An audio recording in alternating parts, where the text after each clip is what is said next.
الناس حقوا زفردو جهنم أسات كوردو بحال فرد خبيديو فردني اندحري لكوا قليل ነገር አይኮነን ሰላም ኣብ መላእ ዓለም ዘለኹም ክቡራት ተኻተልቲ ኣብ ዘለኹም ሰላም ጥዕና ፍቕሪ ሰናይ ዘበለ ኩለኩም እናተመንኹ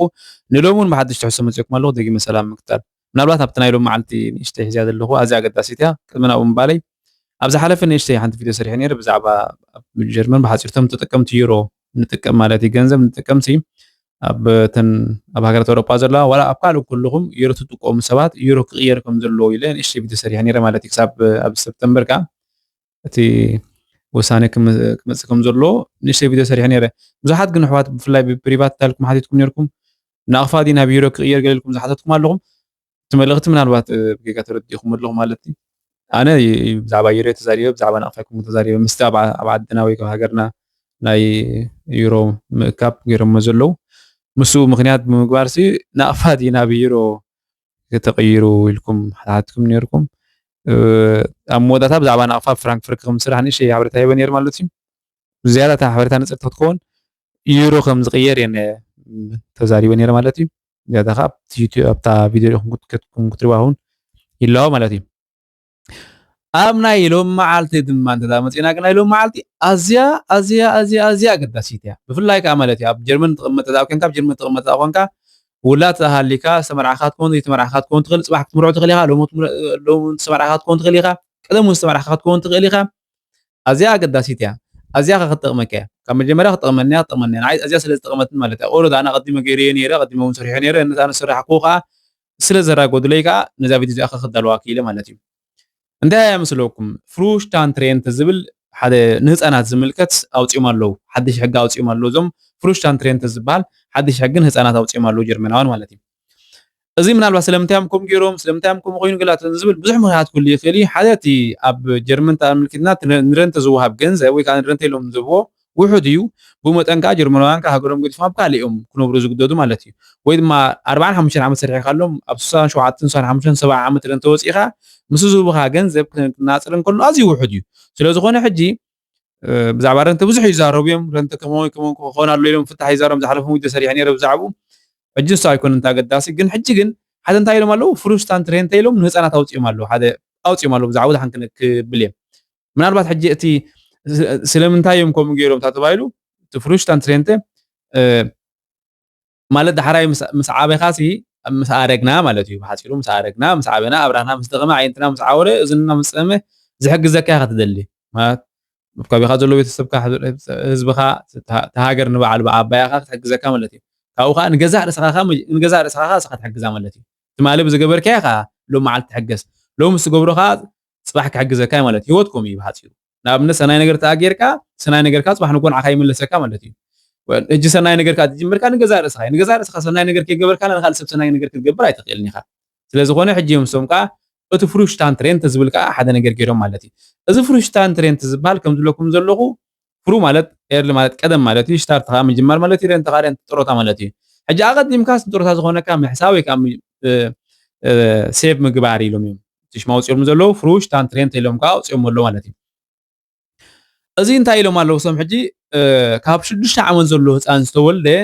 ክሳቢ 18 ዘሎ ህፃን ኣብቲ ዝቕመጠሉ ሽታት 10 ዩሮ ወርሓዊ ክመፆ ማለት እዩ እዚ ምን እዩ እቲ ወለዲ ኮኑ ዝብሎ ዘሎ ካበይ ካብ መንግስቲ ካብቲ ምሕዳር ናይቲ ዝቕመጠሉ ዘለካ 10 ዩሮ ንሓደ ህፃን ይመፆ ማለት እዩ ኪንደርገልዲ ኮንኩን ዝብል ዘለኹ ሕጂ ኪንደርገልዲ ካሊእ እዩ ኪንደርገልዲ ንዝብላዕ ንስተ ዝመፅእ ወይ ከዓ ንማንኪናን ትምህርቲ ዝኾኑ ዝወሃቦ ንሓደ ቆልዓ እዩ እዚ ፍሩሽታን ትሬንት ኢሎም ንወርሒ 10 ዩሮ ገይሮሞ ዘለዎ ግን ንኡርላብ ንኣውቶ ንገለገለ ኣይኮነን ወይ ከዓ ንትምህርቲ ኣይኮነን እንታይ ደኣ ነቲ ቆልዓ ወይ ከዓ ነቲ ሰብ ንረንተ ዝኾኖ ከወሃልሉ ስለ ዝደለዩ ማለት እዩ ሕጂ ፍሩሽታን ትሬንት 10 ዩሮ ማለት እዩ ካብ ወዲ 6 ዓመት ጀሚሩ ክሳብ 18 ዓመት ከዓ ይቕፅል ማለት እዩ ኣብዚ እንተዳደሚርና ከባቢ 1440 ይገለ ክኸውን ኣሎ ምስለና ረሽን ንገበርዎ ከምኡ ይኸውን ኣሎ ኣብ ረንተ ዘውፅኡ ክሳብ ልዕሊ 53,000 ዶላር ይኾን ኣሎ ዩሮ ይኾን ኣሎ ሶሪ ዩሮ ይኾን ኣሎ ማለት እዩ ውሕድ ገንዘብ ኣይኮነን ሕጂ ብዙሕ እዩ 10 ዩሮ ወርሓዊ እንተኣኹም ጌርና ሴቭና ምክንያቱ ሶሪ እንታይ ኢሎም ኣለካ ተወሳኺ ከዓ 10 ዩሮ ታሽታት ወይ ከዓ ከተማ እንተደኣ ሂቡ እንደገና ፕሉስ ከዓ ኣብኡን ኣብነት 20 ዩሮ ክገብረሉ ይኽእል قديو 10 يورو ክትገብረሉ ትኽእል ተደሚሩ ክንደይ ይኹን ማለት እዩ 40 يورو ይኹን 40 يورو ከዓ ወርሓዊ ቀሊል ገንዘብ ኣይኮነን ማለት እዩ ስለዚ ውልና ከምኡ ጌርና ሓደ ነገር ታሪክ ክሰርሕ ንኽእል ኢና ማለት እዩ ወላ ኣብ ዝሓለፈ ኣነ ንኣብነት ምሽም ኣምላኽ መስገን ባሪኽና እዩ ኣምላኽ መስገን ኣነ ዘለኒ ብሓፂሩ ዕጉብ እየ ዘለኒ ኣምላኽ እውን ከመስግን ይግባአኒ ያኖ መታቲ ክሪኦም ከለኹ ማለት እዩ ሕጂ ብንገዛ ርእስና ስለ ንጅምር ማለት እዩ ሓደ ነገር ዝገበርኩ ከምቲ ዝብልኩም ሓሳበይ ዘራጎድለይ እውን ጀርመናውያን ዝበልኩም ኣምላክ ካብቲ ዝሃበና በረከት ንኣብነት ቆልዓ ሂብና ተመስገነ ይኹን ማለት እዩ ሕጂ ቆልዓ ምስ መፀ ግን ሓደ ነገር ክገብሮ ዘለኒ ወዲ እንታይ ክገብረሉ የለነ ሓደ ነገር ዝገበር ኩሉ ኣካውንት ይኸፊተሉ ኣካውንት ክብል እንከለኹ ሕጂ ብናተይ ኣካውንት ስለዚ ብናተይ ኣካውንት ዘይኮነሲ ብናተይ ኣካውንት ከፊተ ብስሙ ግን እዚ ነገር እዚ ክገብረሉ ኣለኒ ኢለ ወርሓዊ 10 ዩሮ 10 ዩሮ ከዓ ወፍሪ ከዓ ብኤቲኤፍ ገይረሉ ማለት እዩ ሕጂ ብዛዕባ ወፍሪ ኣብ ስቶክ ማለት እዩ ኣብኡ ከዓ ገይረሉ ማለት እዩ ኣምላኽ መስግንካ ፅቡቅካ ቅፅላሉ ማለት እዩ ሕጂ እሶም ከዓ እንታይ እዮም ኢሎም ልክዕ ነዚ ሓሳብናት ዘረጋግጡ ከዓኒ ፍሩሽታን ትሬንተ ኢሎም ከዓ ኣውፅኦም ማለት እዩ ታፍልሊ ሕጂ እንታይ ኣድራ ፍሩሽታን ትሬንተ ትንረተኹም ከሎ እዚ ናተይ ከዓ ምውላድ ንወደይ ለጥራሕ ዝበገስኩ ሓሳብ እዩ ነይሩ ፅቡቅ ሓሳብካ ደስ ኢልኒ ከዓ ተሓጒስካ ማለት እዛ ቪድዮ ብከምኡ ከዓ ክሰርሓ ክኢለ ማለት እዩ ስለዚ ኣነ ንስኻትኩም ከዓ ሕጂ መቸም ንወዱ ወይ ከዓ ንጓሉ ንውልዱ ዝፀሊ ሰብ ኣየለን ማለት እዩ የለን ብፍፅም ተኣምር ማለት እዩ ምናልባት ካብ ሕፅረት ፍልጠት ካብ ገለ ካብ ካልእ ክኾን ይኽእል እምበር ወላድስ ብሓፂን ንውልዱስ ኣዝዩ ዝፈትዎ ኣዝዩ ከዓ ዘኽብሮ ማለት እዩ ስለዝኾነ ብዛዕባ ሓሲብ ማለት ኩልና እውን ሓሲብ ኢና ማለት እዩ ተዘሓይሽ ከዓ ንገብር ማለት እዩ ስለዚ ጀርመናውያን ከምዚ ዓይነት ሲስተም ገይሮምና ስለ ዘለው ነዚ ሜላ እውን ክንጥቀመሉ ንኽእል ኢና ብኸመይና ንጅምሮ ንዝበላ ትንታሽ ምንጥና ብኸመይና ንጅምሮ ማእሲና ክንጅምር ተል እዚ ሕጊ እዚ ኣብ ዝሓለፈ ሰሙን እዩ መፂኦሞ ዘሎ ሓድሽ ሕጊ መፂኦሞ ዘሎ ማእሲ ንጅምር ዝብል ግን እንታይ እዮም ኣይኖም ዝኾነ ዓይነት ሓበሬታ ሃቡና ኣለዉ ኣብ ዝመፅእ ግን ካልኣይ ክፋል ክገብረላ ሓበሬታ ምስ ሃቡ ብዛዕባ እንታይ ሂቦም ኣለዉ ክበኩም ክእል እየ ሕጂ ኣነ ዝተጠቀምኩሉ ናይዚ ዓዲ ብዙሕ ዓይነት ባንክታት ኣሎ ኦንላይን ባንክ ኣሎ ንኣብነት 26 ዝበሃል ኣሎ ኤኤንጂ ዝበሃል ኣሎ ትሬድ ሪፐብሊክ ዝበሃል ኣሎ ኮም ዳይሬክት ማዓት ባንክ ማለት ዘይብሉ ኣብ ባንኪ ኦንላይን ዲጂታል ባንክ ዝሰርሓሉ ሲ ኣብ ሃገረ ጀርመን ሕጋዊ ዝኾነ ባንክ ኣሎ ማለት እዩ ኣብ ሕትካ ክትከፍት ትኽእል ኢኻ ኣብኡ ከዓ ሸይጥን ክትለውጥ ክንካ ትኽእል ኢኻ ማለት እዩ ምናልባት ከመይልካ ኣካውንት ትኸፍት ገለ ተልኩም ኣብ ኮንቨርሴሽን እውን ትብልሉ ክሕግዘኩም ይኽእል እየ ማለት እዩ ብታ ንዓቅመይ ማለት እዩ ናይ ፋይናንስ ሙር ኣይኮንኩን ግን ንእሽ ኣነ ዝፈልጣስ ክገብለኩም ይኽእል እየ ማለት እዩ ሶ ኣውድዮም ክገብርዎ ወላ ኣብ ስፓርክ ስድዮም ኮመርሻል ባንክ ድዮም ክገብርዎ ለሓንቲ ዝተፈልጠ ነገር ዝኾነ ሓበሬታ የለን ግን 10 ዩሮ ሓደ ቆልዓ ክንህብ ኢና ከምዚ ዓይነት ፍሩሽታን ትሬንት ከዓ ዝብል ሓደ ፎርትራክ ማለት እዩ ሓደ እንታሽማ ቢኣንትራክ ማለት እዩ ከምኡስ ውዕል ክንገብር ኢና ኢሎም ኣለዉ ንሱ ከዓ ኣፅዲቖም ኣለዉ ማለት እዩ ስለዚ ካብዚ ነገር እዚ ብጣዕሚ ደስ ዝበለኒ ሓደ ነገር እዩ ንስኹም ከዓ ነዚ ነገር ክትገብርዎ ይመፅነኩም ማለት እዩ ምናልባት ኣብቲ ወፍሪ ዝብል ዘሎ ብቲ ናይ ስቶክ ኣብኡ ከዓ ኣብኡ እንተገይሮምልና ከዓ ፅቡቕ ማለት እዩ በለፀ ኣብኡ ተገይሮምሉ ምናልባት ሱ ሕጂ ኣብ ኤቲኤፍ እዮም ክገብሮ ዝኽእሉ ምክንያቱ ሱ ቬልቲፋይ ስለዝኾነ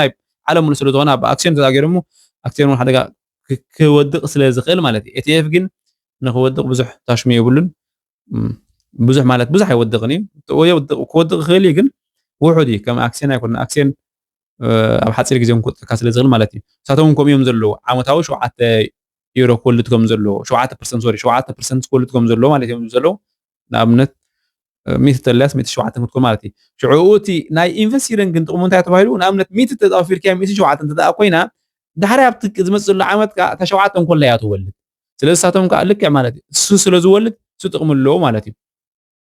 ብዝኾነ ግን ተዘረባ መታን ከየብዝሓልኩም ከምዚ ዓይነት ሲስተም እትዮም ስለ ዘለዉ እንቋዕ ደስ በለና ከምዚ ዓይነት ድማ ክንጥቀመሉ ወይ ከዓ ክትጥቀመሉ ከዓ ነይላዎ ማለት እዩ ምክንያቱ እሳቶም እኮ ንዘይወለድዎም ደቆም ክሳብ 200 ገለን ወ300 ካልእን ገንዘብ እናሃቡና ወላ 100 ወላ 50 ይሁን እናሃቡ ከለዉ ንሕና ዳ መብዛዕ ውልና ክንሓስብ ኣለና ሓደ ብዛዕባ ውልና ክንሓስብ ኣለና ሓደ እዚ ነገር ጣሕ ዘይኮነስ ሓደ ማለት ምሻሎ ኣብ ውልድ ማለት ምሻሎ ልዕሊ ኩሉ ምስ ኣምላኽ ርክብ ክህልዎም ከም ዘሎ ምስ ኣምላኽ ርክብ ክህልወና ከም ዘሎ ማለት እዩ ምክንያቱ ምስ ፈጣሪ ርክብ ተሊካ ጥራሕ ሰላም ዘለካ ምስ ፈጣሪ ርክብ ተሊካ ጥራሕ መንፈስካ ትዓርግ ምስ ፈጣሪ ርክብ ተሊካ ጥራሕ ኢኻ ሕጉስ ክትከውን ትኽእል ሰላምካ እውን ማለት ሲ ሕጉስ ክትከውን ትኽእል ኣብዚ ዓለም ንሪኦ ኣለና ማለት ምሻሎ የማና ፀጋምና ሲ እዚ ዓለም እዚኣ ትሪኣ ኣላ ከም ትሕቆን እያ ዘላ ሕጂ እናተሓንቆት እዚ እናተሓንቆት ከላ ታሽም እናበለት ከላ ከም ዓፍራ እናዓፈረት ከላ እዚ ዓለም እዚኣ እንተዛነስኻትኩምን